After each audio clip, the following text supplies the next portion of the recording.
Escutem todos. Distinção eu entendo um pouquinho. Será que existe algo por trás da agenda ESG? A real impact from what climate risk is doing, from flooding, from fires. So we're seeing a big impact. Será que existe algo oculto? Bill, this for you as well. Tell people, is this real? Eu vou reagir a um vídeo da Brasil Paralelo falando sobre isso e vou dar a minha opinião. Vou ser sincero aqui, falar o que eu acho de alguns fatos até que eles vão mostrar aqui. E você sabe que eu gosto muito de normas, eu gosto muito de padronização, de sistema de gestão, eu vivo disso, mas eu vou ser sincero, vou falar minha opinião e vou querer ouvir a sua. Fica comigo então, meu nome é Rossano Monese e você está no Que é isso, gente?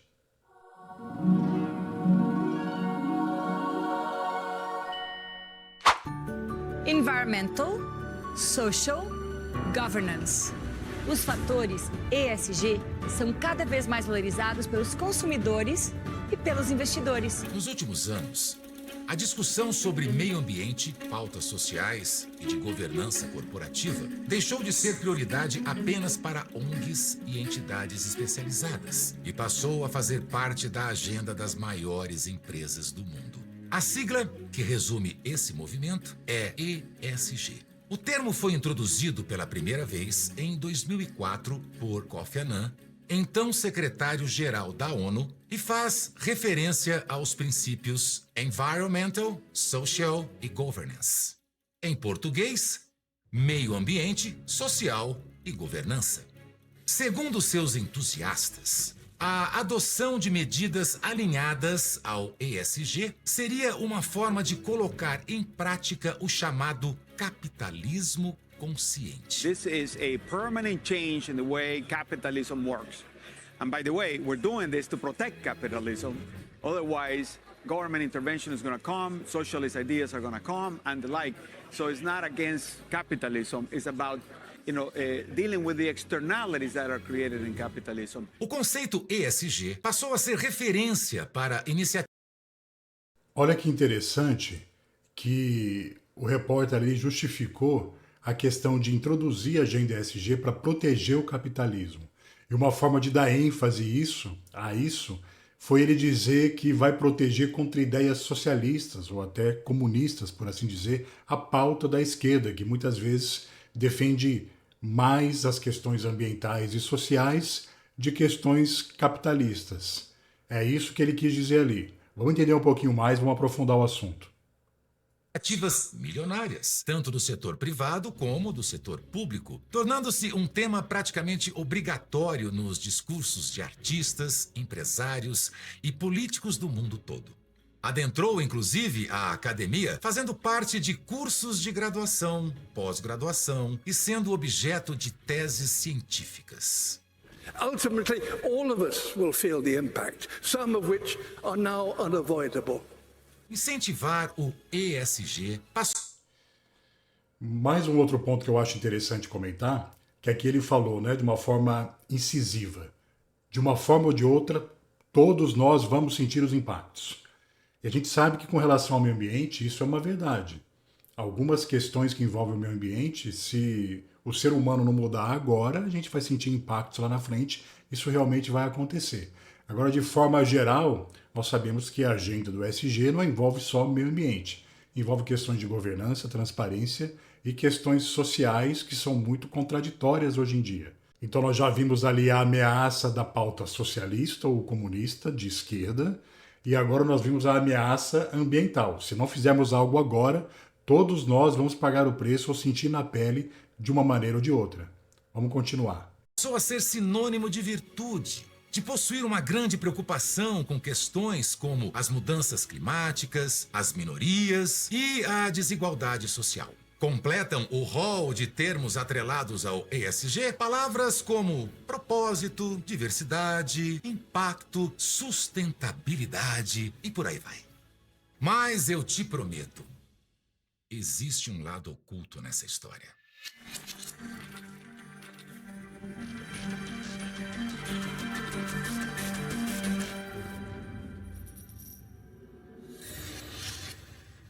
Você sabe o que é poder?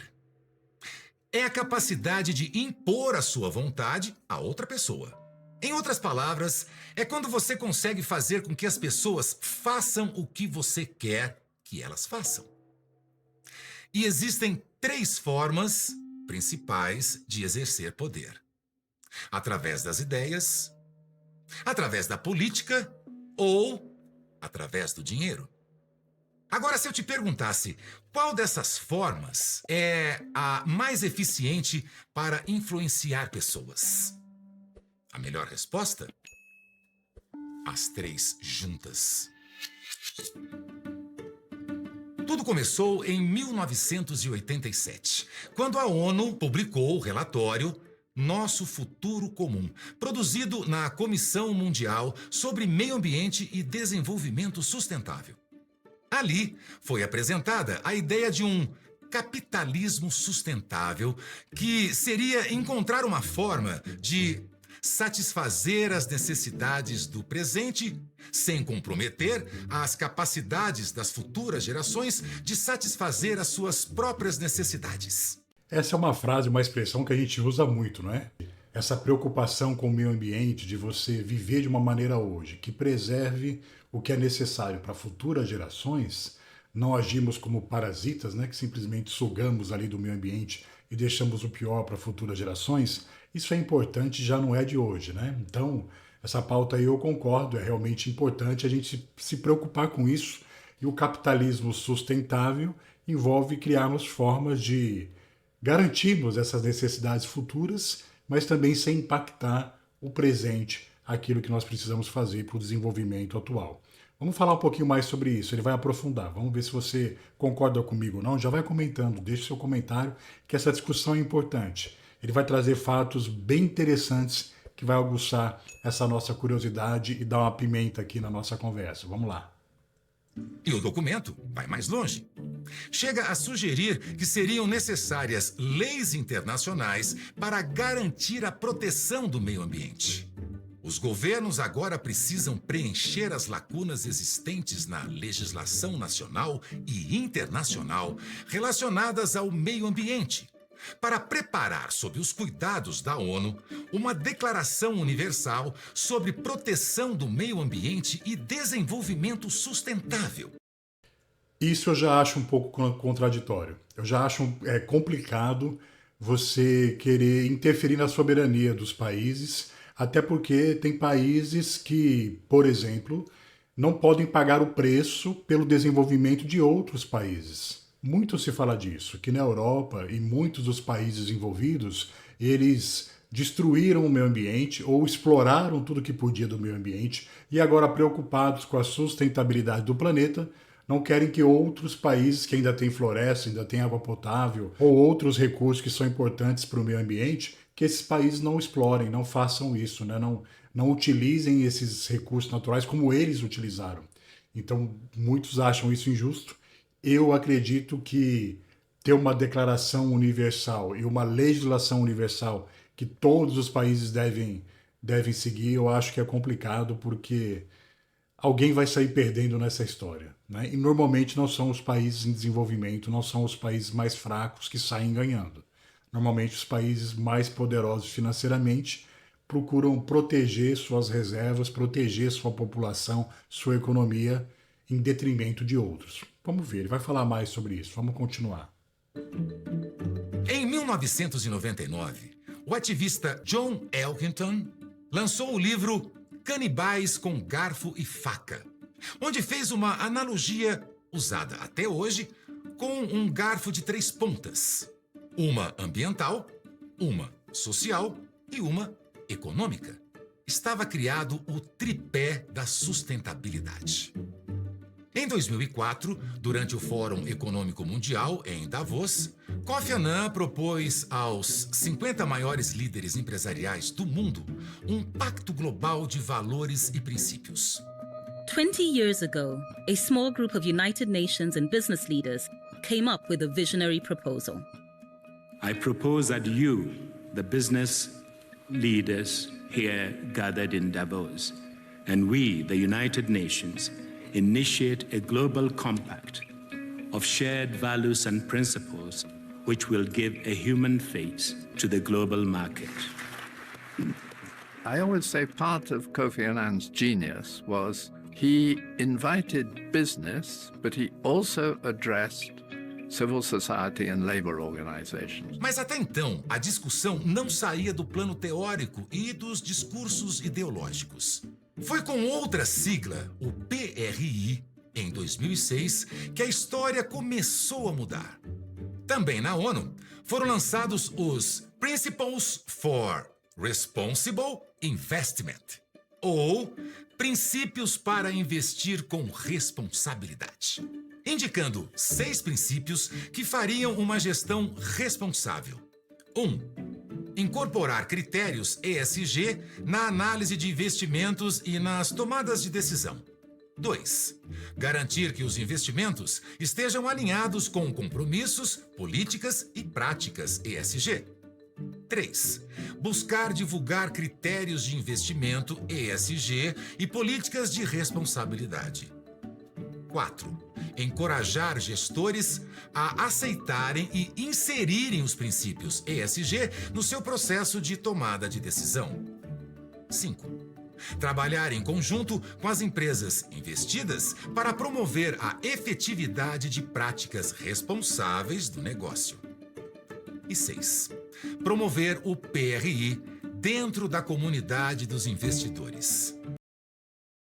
Olha que interessante. Por si só, a ideia ESG não saiu do papel, não foi para frente, ficou só no discurso.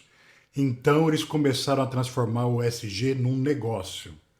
Transformou o ESG em princípios de investimento responsável. 6 princípios já para envolver, dar aquela embalagem bonita de investimento, de retorno lucrativo para algo que também é importante, meio ambiente, questões sociais e questões econômicas. Vamos ver como é que isso se desenvolve. A grande questão que se apresenta é: quem define essas diretrizes? Afinal, quem influencia os assuntos que são debatidos na ONU? Um dos maiores influenciadores são as ONGs, mobilizando a opinião pública e os agentes políticos. As ONGs são peças fundamentais no teatro do poder mundial. Entre as ONGs mais influentes do mundo estão Anistia Internacional, com receita de 392 milhões de dólares. Repara nisso. Repara nas receitas das ONGs. E depois vamos ver quem está por trás também dessas ONGs normalmente. Vamos lá. No ano de 2022, Médicos Sem Fronteiras, com receita de 2 bilhões de dólares. No mesmo ano, Save the Children, receita de 950 milhões de dólares. WWF, receita de 443 milhões de dólares. Oxfam, receita de 119 milhões de dólares. Então, a pergunta seguinte seria: quem controla as ONGs? A lista dos maiores doadores inclui governos como a Holanda, Noruega, Suíça e Suécia. Inclui também instituições financeiras, como os bancos HSBC, PNP, Deutsche Bank, ING e a companhia de seguros AXA. Bem como algumas fundações, como a Fundação Ford, a Fundação Rockefeller, The William and Flora Hewlett Foundation, Bill and Melinda Gates Foundation e a Open Society Foundation do conhecido e polêmico George Soros. Assim cria-se um ciclo perfeito. Os investidores financiam as ONGs. As ONGs influenciam a ONU. E a ONU cria as diretrizes para os governos do mundo inteiro. Percebeu? Existe um negócio aí, um círculo. Eu não estou aqui também querendo agora julgar se está certo ou está errado, tá? Mas eu estou expressando a minha opinião. Percebo que pode sim ter impactos positivos no meio ambiente e em futuras gerações. Mas também há interesses financeiros de grandes organizações. E essas grandes organizações estão nas mãos de poucas pessoas. O que me incomoda, e talvez vai te incomodar também ao longo desse vídeo, por isso que é importante você até me dar a sua opinião, é sentir que muitas vezes o futuro dos nossos negócios ou A capacidade de tomada de decisão que nós temos está na mão ali de poucas pessoas. Poucas pessoas influenciam toda uma cadeia de negócios. Vamos ver mais sobre isso. Acabam adotando regras que agradam aos investidores que iniciaram o ciclo. É dessa forma que um pequeno grupo consegue mobilizar temas de interesse, moldar leis nacionais, formar a opinião pública e influenciar a vida de bilhões de pessoas. Already we're seeing an impact in society right now from climate risk and climate change. We are seeing insurance premiums going up 18% a year right now. So we're seeing a real impact from what climate risk is doing, from flooding, from fires. So we're seeing a big impact. And so the faster that we could find ways to mitigating the rising temperatures, I would say the more just society could be. Bill, this for you as well. Tell people, is this real? We're talking about real money here. We're talking about actual dollars that are going to be. Uma coisa que eu acho interessante é a necessidade que se tem de transformar questões de meio ambiente ou de sustentabilidade em dinheiro, não é? Como que é o ser humano? Você não pode simplesmente falar da fauna e da flora por si só. Só proteger a fauna e a flora não é suficiente para grandes investidores ou para grandes empresas ou organismos aí financeiros. Não, você tem que envolver dinheiro, deixar claro que há perda financeira, a ameaça aos negócios se não cuidar da sustentabilidade, se não cuidar do meio ambiente. É uma coisa estranha, né? Vamos continuar. Be deployed in real world projects that are going to deliver real world solutions. Yeah, I'm a practical person. I love the space. I'm only involved to come up with real solutions. I'm very impressed with the sincerity of the companies and the teams. They have great people that they're putting into their climate work. Em 2023, o valor estimado de ativos sob gestão em fundos que consideravam práticas de ESG era superior a 66 trilhões de dólares. Como comparação, em 2018 eram cerca de 30 trilhões. BlackRock, Vanguard e State Street são os maiores fundos de investimentos e juntos detêm a maioria das ações de 88% das empresas listadas no S&P 500, índice com as 500 maiores empresas da Bolsa de Valores de Nova York, a mais importante do mundo. Isso chama-se poder. Now, I want that to really sink in. $6 trillion. That's considerably larger than the proposed federal budget the president just released today. It's more than the entire gross domestic product of Japan, which is the 4th largest economy in the world. Now, because of its size, BlackRock has been called the Amazon of Wall Street. I read something from one of your former partners at First Boston that said, this is a guy who always wanted more than he had. You got big pretty fast. I mean, after I hear you're not saying that you talk about $6 trillion, but it's there. Hoje, somente a BlackRock gerencia cerca de 10 trilhões de dólares em ativos. Desde 2018, Larry Fink, CEO global da companhia, em sua carta anual para os líderes das empresas em que a BlackRock investe e também aos acionistas da gestora, indicou que a sustentabilidade seria um critério fundamental na decisão dos investimentos. There has been a rebuke, if you will, to what some people call woke capitalism. What do you say to that?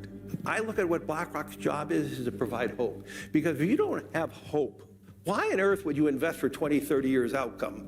If we lose that long-term hope because of the narrative and all that stuff, it is going to be harder for the U.S. to have differential growth. Em suas cartas recentes, principalmente a partir de 2021, Fink vem sendo mais rigoroso e apontando com mais força a necessidade de transformações profundas nos negócios. deixando claro que é necessário não esperar apenas os governos agirem em prol da sustentabilidade. O ESG é atualmente o coração da BlackRock e Larry Fink é apontado por muitos como o pai do ESG.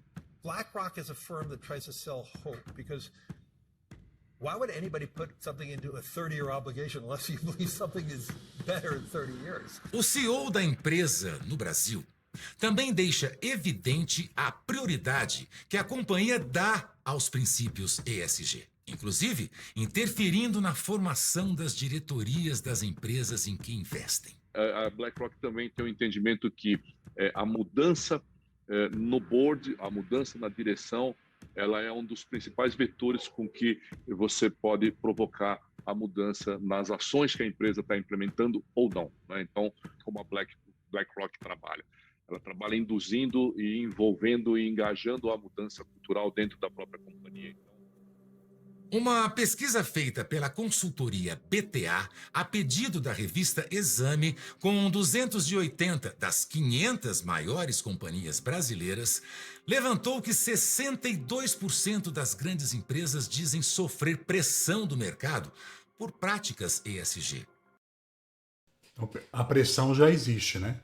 A pressão já existe. É por isso que a gente está sempre falando sobre boas práticas de ESG, como que o mercado está se movimentando para isso. Tem vídeos meus recentes aqui falando sobre isso também. Leis que podem surgir mais à frente, que é importante as empresas irem se preparando, porque concordando ou não com alguns pontos da pauta, e eu daqui a pouco vou falar sobre alguns pontos que eu não concordo, você também pode dar a sua opinião, a gente vai ser impactado financeiramente por isso. Então a gente precisa estar atento nesse cenário internacional, nesse cenário externo à nossa organização, à nossa carreira, para poder sobreviver ou se adaptar a esse cenário e também conseguir atingir nossos objetivos. Vamos continuar aqui. E para 88% dos líderes empresariais, as ações de ESG têm mais impacto na reputação das empresas do que nos seus resultados financeiros. A responsável pela pesquisa faz um alerta. Abre aspas. Se acham que sustentabilidade ambiental e social não impacta ainda nos seus negócios, isso vai mudar muito rápido. Eu não vejo isso como um alerta, eu vejo como uma ameaça. É praticamente uma ameaça, né? Ó, se prepara, está achando que não? Vai mudar rápido. E nós estamos vendo que essas companhias, essas ONGs, as pessoas por trás disso, muito dinheiro envolvido, tem muito dinheiro envolvido, elas têm sim poder de influenciar governos e leis para realmente obrigar as empresas a atender essa pauta. Fecha aspas. Aliás, na Bolsa de Valores brasileira, a B3, já existem 4 índices que listam as empresas que seguem o ESG. ISE B3, Índice de Sustentabilidade Empresarial, ICO2 B3, Índice Carbono Eficiente, IGCT B3, Índice de Governança Corporativa Trade, S&P B3 Brasil ESG, índice com as empresas mais engajadas em sustentabilidade. Recentemente, o país inteiro ficou em choque quando foi revelado um escândalo contábil em uma das maiores e mais conhecidas redes varejistas do Brasil, as Lojas Americanas. A empresa, que era indicada pelo ISE B3, Índice de Sustentabilidade Empresarial, se vangloriava de seguir as práticas ESG. Mas, durante 10 anos, manipulou relatórios através de registros falsos que permitiam que melhorasse artificialmente seus resultados operacionais e ocultasse sua verdadeira situação financeira. Estima-se que o rombo chegue a mais de 42 bilhões de reais. Isso é algo que incomoda bastante e eu, como vivo aí da qualidade das normas ISO, meio ambiente, saúde e segurança, das boas práticas de gestão, eu fico muito triste quando eu vejo uma empresa que é certificada ou que tem selos que faz uma propaganda forte sobre sua gestão, deixa acontecer isso com ela. Né? 10 anos, como falou aqui, não são 10 horas, 10 dias, 10 semanas, são 10 anos de práticas fraudulentas em uma empresa que dizia ter governança. O SG, o G é governança, envolve transparência, credibilidade, segurança na tomada de decisão e na gestão de recursos. Então isso é algo ruim porque, mesmo tendo muitos pontos bons na pauta do SG e da boa gestão, quando uma grande empresa faz isso, acaba maculando o bom trabalho de outras e colocando em xeque o programa. Né? Não só esse programa, outras gestões, outras certificações também. É isso que preocupa, né? Fraude que afetou diversos investidores, bancos, fornecedores e milhares de outras empresas no Brasil. E resultou em uma crise de credibilidade de auditores e outras instituições financeiras. O gestor do Fundo Verde, Luiz Stuhlberger, afirmou que se trata da maior fraude da história corporativa do Brasil. Os critérios tradicionais para a escolha dos investimentos costumavam ser a lucratividade e a análise de risco. Porém, depois do ESG, passaram a valer outros critérios que avaliam o suposto impacto dessas empresas na sociedade e suas boas práticas. Já se popularizou, inclusive, o termo investimento com propósito. Ou seja, se você for uma grande empresa com uma grande estrutura, como as empresas de capital aberto na Bolsa de Valores, você consegue acesso aos fundos de investimento e viabiliza as mudanças necessárias para incorporar as práticas ESG. O que não acontece com a maioria das empresas, que veem os seus custos aumentando, a pressão midiática crescendo e a exigência do consumidor se tornando cada vez maior. Na prática, as regulamentações geradas pelo ESG tiram do mercado milhares de pequenas e médias empresas que não têm estrutura e nem capital suficientes para atender aos requisitos exigidos. Como consequências para o público consumidor, menos concorrência, fim da oferta de produtos e serviços que não sejam ESG e produtos mais caros. Um exemplo disso. Olha o impacto social, hein? O SG que prega o cuidado social gera um impacto enorme social quando faz com que pequenos negócios, pequenas indústrias saiam do mercado por não conseguir atender a pauta ESG e muitas vezes se qualificar para fornecer produtos e serviços para grandes corporações. Interessante isso, hein? Algo para se pensar. É uma nova norma no Ministério de Minas e Energia que visa a transição energética, mas que na prática deve excluir mais de 8 entre 10 geladeiras disponíveis no mercado nacional até 2026. Abre aspas para o presidente da Associação Nacional dos Fabricantes de Produtos Eletroeletrônicos, José Jorge do Nascimento. Só vão ficar no mercado a partir de 2026 geladeiras com valor acima de R$4.000. E isso vai provocar um prejuízo gigante para a população das classes C, D e E. Fecha aspas. Quanto custa a sua geladeira aí?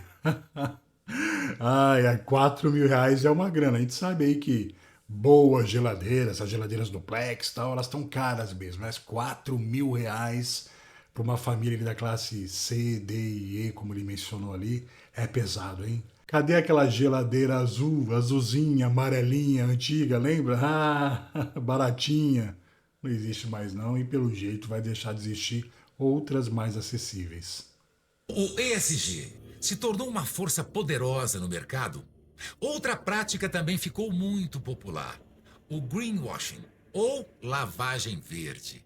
Quando uma companhia tenta surfar na onda da sustentabilidade através da publicidade, mas sem ter na sua prática a real responsabilidade e o cuidado com seus produtos ou serviços, passando uma imagem falsa, simplesmente para parecer sustentável. Isso daí é uma preocupação grande em praticamente todo o sistema de gestão, em toda a certificação. Nós, auditores, nós nos preocupamos em ver a materialidade daquilo que está sendo apresentado em auditoria. Então, existem pontos das normas e boas práticas de ESG não é diferente, não fica para trás quanto a isso, que você realmente vai anotar no relatório uma percepção que você teve durante a auditoria, que eu, como auditor, tive durante a auditoria.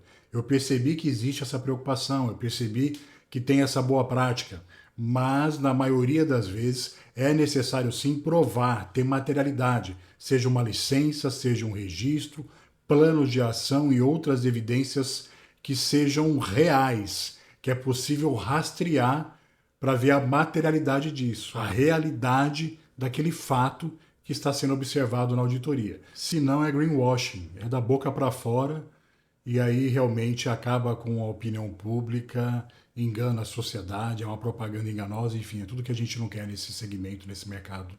A pesquisa global com investidores 2023 da PwC, multinacional de auditoria e consultoria, afirma que para 98% dos investidores brasileiros, os relatórios corporativos de sustentabilidade contêm informações não comprovadas. As pessoas vão acabar fazendo interpretações errôneas e precipitadas a partir das empresas, vão tomar decisões, vão, entre aspas, carimbar as empresas como sustentáveis. Fazendo esse carimbo, elas vão deixar de fazer cobranças. E para as empresas, então, é bastante conveniente essa agenda, porque ela tem o bônus de já ter sido percebida como sustentável e não tem o ônus, né, de eventualmente ter que fazer as mudanças. Por exemplo, fazer promessas para o longo prazo. Então, uma empresa, por exemplo, que se compromete a ser carbono neutra em 2050. Bom, 2050 é daqui a 30 anos, né? O CEO da empresa não vai estar lá, provavelmente a diretoria não vai estar lá, os investidores que estão comprando essa promessa também não estarão lá. Então, empurra um compromisso lá para frente, muitas vezes sem colocar metas intermediárias, né? Sem dizer como chegar lá. Então, passa a ser uma promessa vazia. É possível notar mais algumas contradições estranhas no ranking ESG que não podem passar despercebidas. A Tesla, por exemplo, uma das maiores montadoras de veículos do mundo, é reconhecida como a empresa que está revolucionando o mercado através dos carros elétricos, mas no ranking ESG está apenas na posição 47, entre mais de 90 companhias da indústria de veículos. Sua nota, seguindo os parâmetros ESG, está no mesmo nível de risco que a Philip Morris, conhecida marca de cigarros, e que grandes franquias de fast food, como o McDonald's e o Burger King. Isso me surpreendeu, eu não sabia, e realmente é uma grande contradição, não é? É uma grande contradição.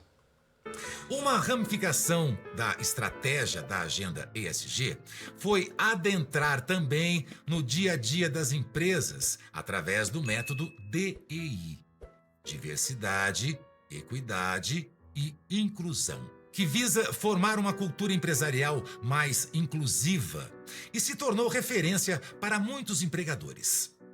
Tema diversidade, equidade e inclusão é de extrema relevância, então nós temos todo um trabalho na entrada, ou seja, contratar de forma mais equânime, não é?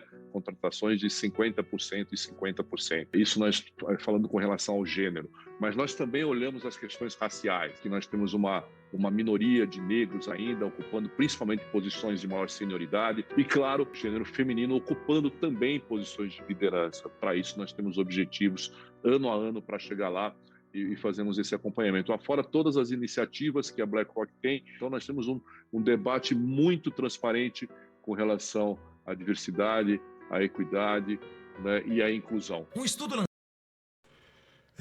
Aí eu não concordo, tá bom? Você pode deixar o seu comentário aqui, pode ficar bravo comigo, não tem problema. A gente tem o direito ainda de se expressar, não é? Eu gosto demais do ser humano, eu amo as pessoas, eu vivo lidando com pessoas, gosto de trocar conhecimento, informação. Eu estou aqui falando com você porque eu gosto disso, dessa troca, e gosto de gente, é claro. Mas como um defensor da gestão, de dados, de análise, eu não concordo em contratar alguém analisando principalmente o diferencial para a contratação ser o gênero ou a raça, a etnia ali da pessoa. Eu não concordo. O importante seria a capacidade dela de entregar resultado, a meritocracia, realmente ser alguém preparado para a função, alguém que tenha competência para aquilo e não só simplesmente para atender um resultado. Eu sei que o discurso aqui, um resultado que eu digo de um indicador de equidade. Eu sei que o discurso aqui é que não é apenas esse parâmetro. Na hora que empatar, eu vou dar uma opção para um negro, para uma mulher ou para alguém ali que se enquadra dentro desses preceitos dos indicadores de equidade hoje em dia. Mas eu acho perigoso, eu acho que leva a uma tendência de termos pessoas despreparadas em alguns cargos e funções que afetam o consumidor, afetam o cliente, afetam a nossa vida, simplesmente para atender uma pauta. Essa é a minha opinião, tá bom? Mas vamos continuar vindo aqui.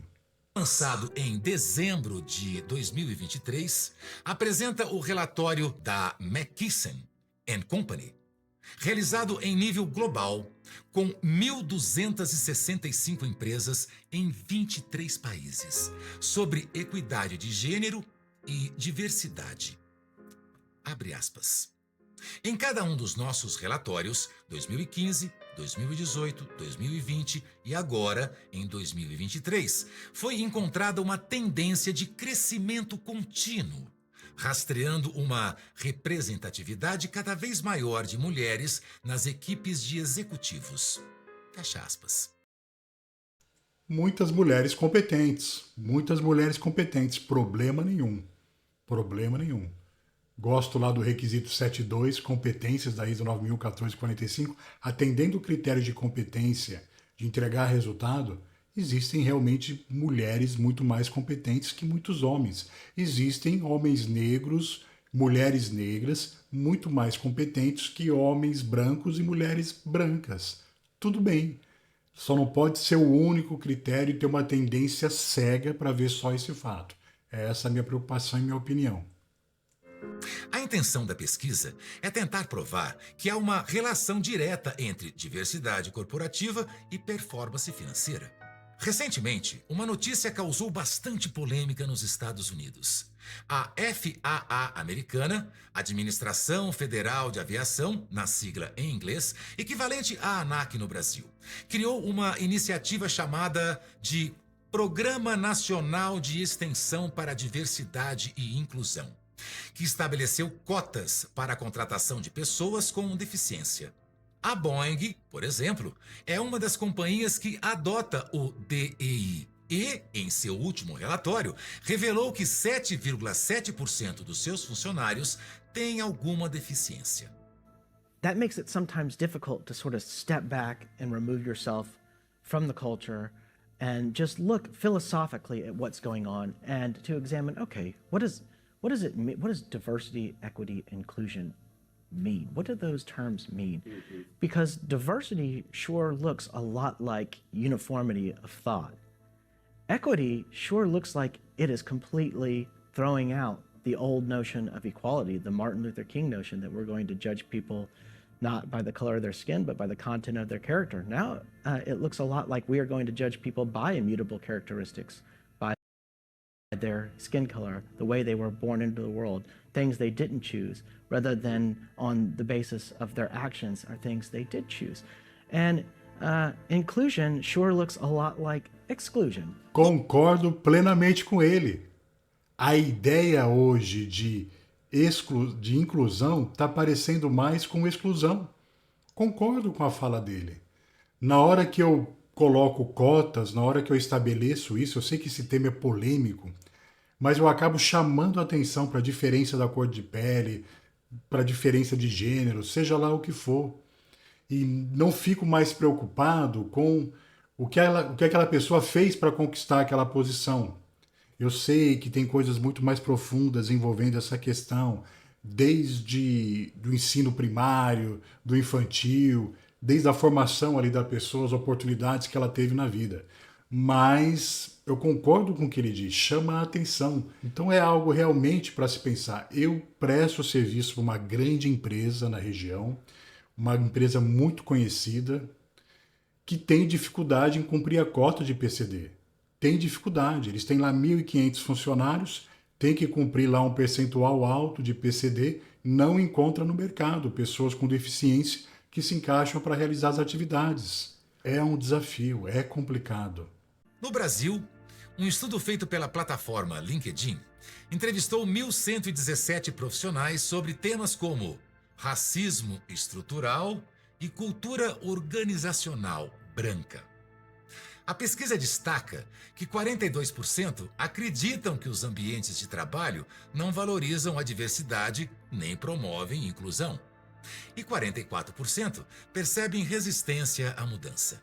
Diante deste cenário, abre aspas, o LinkedIn disponibilizará de forma gratuita na plataforma cursos sobre como combater o racismo no trabalho, linguagem inclusiva e outros pontos de diversidade e inclusão no mercado.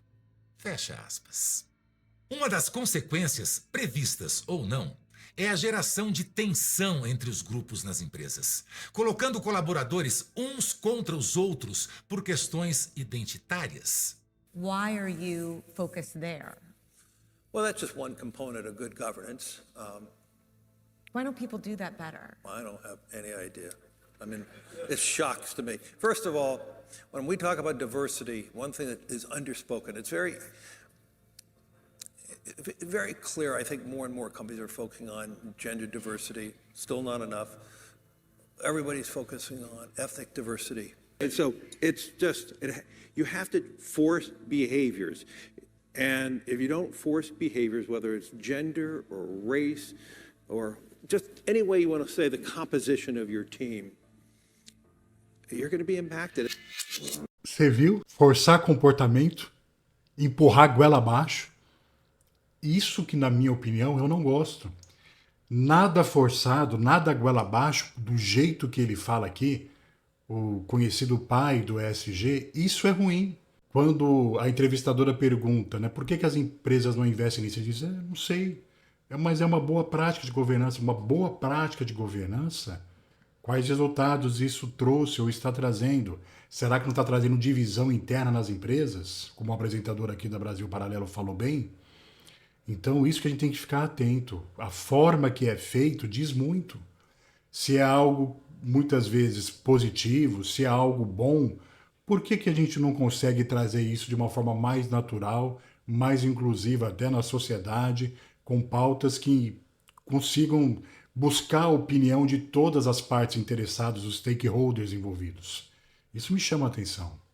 Em frente à Bolsa de Valores de Nova York, no distrito financeiro de Manhattan, está instalada a clássica escultura de bronze conhecida como o Touro de Wall Street, símbolo do mercado de ações em todo o mundo, que pesa mais de 3.200 quilos. Em 2017, foi instalada uma outra escultura exatamente em frente ao touro, chamada de Fearless Girl, Garota Destemida.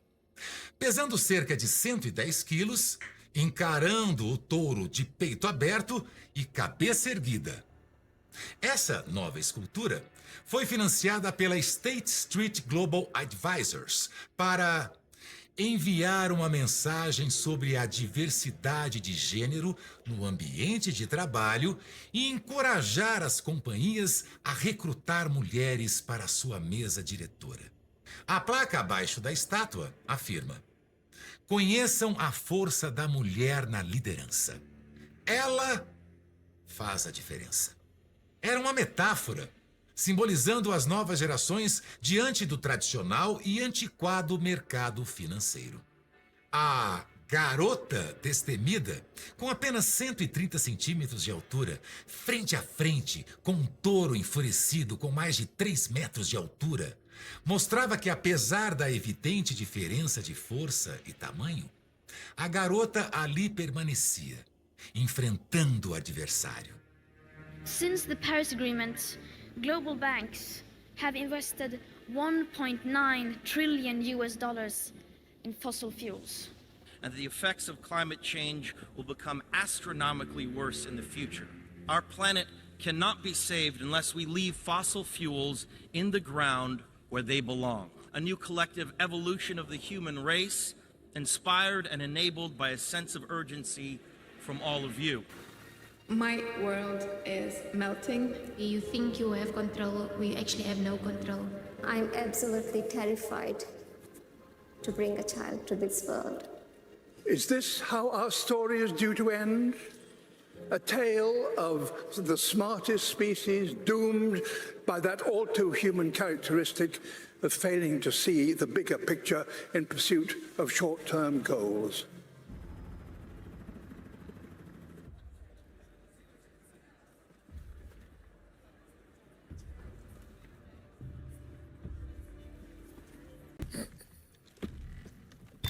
Escutem todos. De extinção eu entendo um pouquinho. Vocês caminham para um desastre climático. E a cada ano os governos gastam bilhões em subsídios para combustíveis fósseis. Imaginem se tivéssemos gastado bilhões subsidiando meteoros gigantes.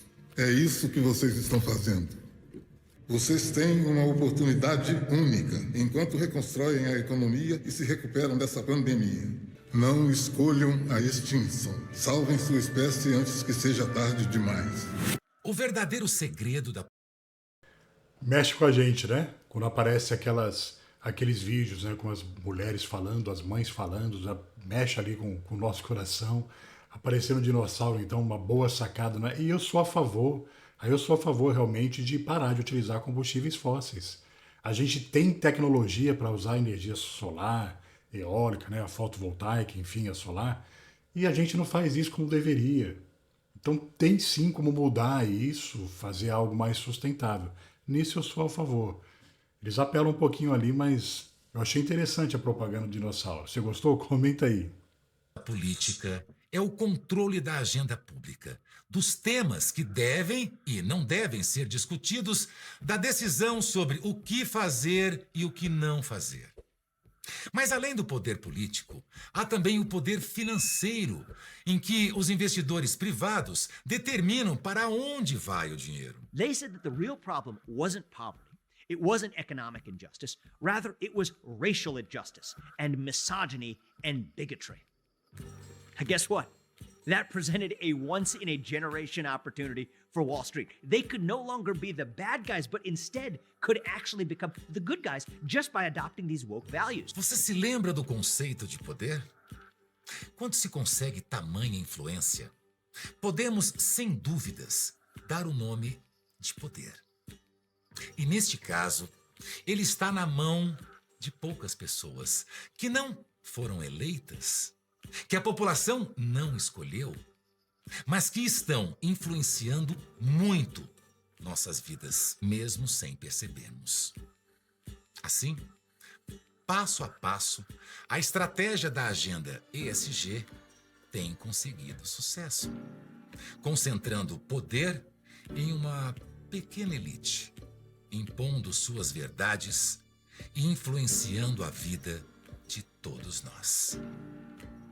E para aqueles que acham que os seus segredos estão enterrados em segurança nas covas perdidas da história, tenham cuidado.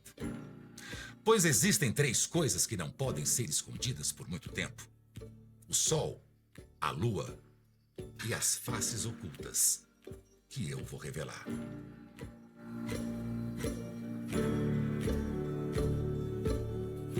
Se inscreve lá, se inscreve na Brasil Paralelo, vale a pena. Tem muitas matérias e vídeos que ajudam a gente a pensar, a refletir, independente das opiniões. Esse vídeo tem muitas coisas que eu concordo e me preocupam. Eu acho que o mercado ele vai se adaptando a esse tipo de situação, mas tem coisas que realmente preocupam. E aí grandes empresários, pequenas empresas se unindo também podem ajudar nessa discussão. O seu comentário é importante. Deixa para mim sua opinião, fala o que você acha, como é que isso é visto na sua empresa, a sua opinião pessoal, se tem ajudado na sua carreira ou não. É importante para mim a sua opinião. Se inscreve, ativa o sininho, comenta, compartilha e eu te vejo no próximo vídeo. Até lá!